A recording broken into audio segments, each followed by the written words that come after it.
Report వాళ్ళ టైంలో ఉన్న ఇంజనీరింగ్ చీఫ్ అండ్ అడ్వైజర్సే ఇది దీంట్లో ఈ ప్రాజెక్ట్ నిర్మాణంలో చాలా ఇష్యూస్ ఉండే అందుకోసమే కూలిపోయిందని ఇచ్చిండ్రు.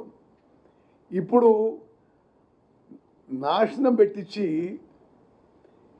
ఇప్పుడేమో 10-15 రోజులకు ఒకసారి ఏదోదో మాటలు మాట్లాడుతుంటారు. ఈరోజు ఒక పెద్ద మనిషి కన్నెపల్లి పంపోజ్ పోయి ఆ ప్రాణహిత నుంచి నీళ్లు చూపెట్టి అసలు మీరు ఈ పంపోజ్ ఆన్ చేసి ఆ నీళ్లు లిఫ్ట్ చేయంటారట. ఆ పెద్ద మనిషికి 10 ఏళ్ల పాటు వాళ్ళు కట్టిన ప్రాజెక్టులు సరిగ్గా కడితే తెలంగాణకి మరి ఈ రోజున దురదృష్ట పరిస్థితి రాకపోయేది. మీ వల్లనే ఇప్పుడు ప్రాణహిత ఆ నీళ్లు ఉపయోగించలేకపోతున్నాము.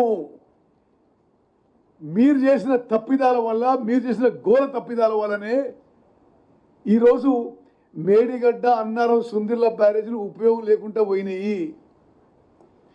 నేను ఓన్లీ 1 or 2 బేసిక్ పాయింట్ చెప్తా. The engineers will give you the more details. చాలా స్పష్టంగా ఆ 3 బ్యారేజీల్లో ఉపయోగించిన సీకెంట్ పైల్ ఫౌండేషన్ డిఫెక్టివ్గా ఉంది. వాటర్ స్టోరేజ్ చేయడానికి వీలు లేదు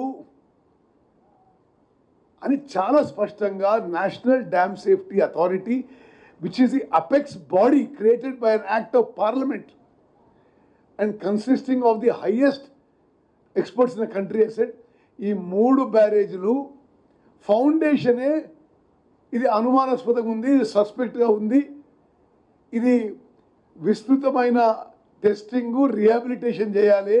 ఉదాహరణకి అన్నిటికీ స్టిల్లింగ్ బేసింగ్ పెంచాలి. ఇప్పుడు యాజ్ ఇట్ ఈస్గా ఆ బ్యారేజీలు ఉపయోగించలేము అని స్పష్టంగా ఇచ్చిండ్రు. ఇప్పుడు